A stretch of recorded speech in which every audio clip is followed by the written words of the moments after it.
Good evening, dear friends around the world. This is Santa Claus with you on this 3rd of October, 2025, bringing tidings of the day's events as autumn settles upon us.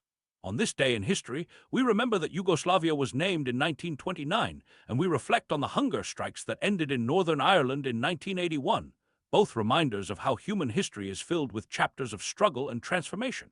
The labor market in the United States appears to be slowing down, my friends, even without the official government reports due to the ongoing shutdown.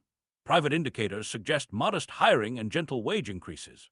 As JPMorgan's chief economist notes, the Federal Reserve may still feel comfortable making another interest rate cut this month, a decision that could bring some comfort to families struggling with their household budgets during these challenging times.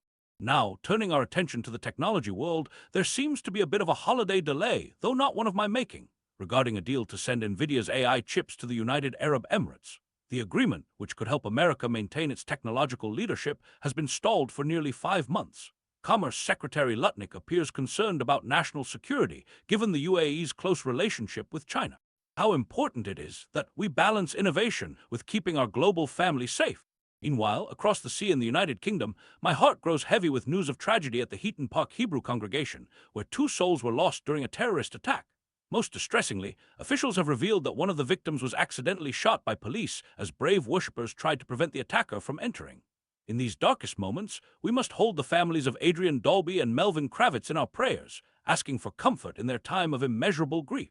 In Germany, drone sightings disrupted Munich International Airport overnight, affecting thousands of travelers. This comes as European Union leaders discuss building what they call a drone wall to protect their eastern borders. How the world changes, my friends. Even Santa has had to update his flight plans to account for modern aviation challenges. Let us pause and look toward Japan, where a promising development may bring a historic first. The Liberal Democratic Party could elect either Japan's first female prime minister or its youngest leader in 140 years during their vote tomorrow. Sani Takaichi and Shinjiro Koizumi are among the frontrunners to replace Prime Minister Ishiba. What a blessing it would be to see new perspectives and fresh energy in leadership. Regarding energy matters, Russia's oil refineries have been under attack from Ukrainian drones, reducing their refining capacity and testing their ability to export crude oil to global markets. The ports of Primorsk and Novorossiysk are approaching their limits, which could affect global petroleum supplies.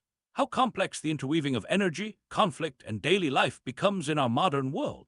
In the Middle East, Gulf nations appear ready to move forward with President Trump's plan for Gaza's future, regardless of whether Hamas accepts it. These nations are seeking to balance regional stability with their economic development goals, while also responding to their citizens' calls to end the devastating war that has brought such suffering to Gaza's people.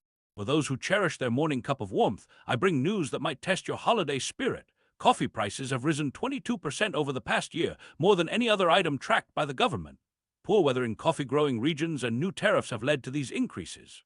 Remember, my friends, that kindness toward baristas and grocery clerks costs nothing, even when your coffee costs more.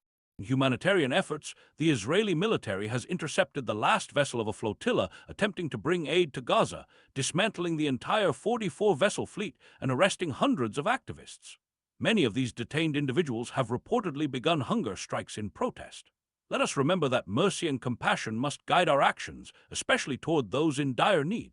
On the California coast, a massive fire and explosion at Chevron's El Segundo refinery sent flames visible for miles. Thankfully, no one was hurt, though the community was certainly startled by this frightening event.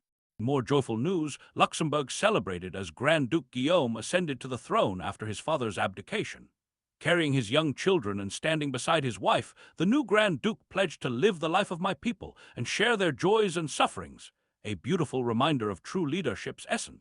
Finally, beneath the world's oceans, a hidden battle unfolds over the undersea cables that carry our internet communications. Taiwan has suffered numerous cable breaks near its shores, raising concerns about vulnerability in our interconnected world.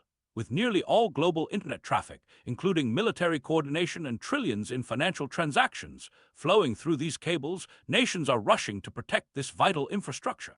As I prepare to return to my workshop, dear friends, let us remember that even in challenging times, the spirit of kindness and the warmth of community can sustain us. Look after your neighbors, extend grace to strangers, and remember that each small act of generosity brightens our world. Until we meet again, this is Santa Claus, wishing you peace and goodwill on this October evening.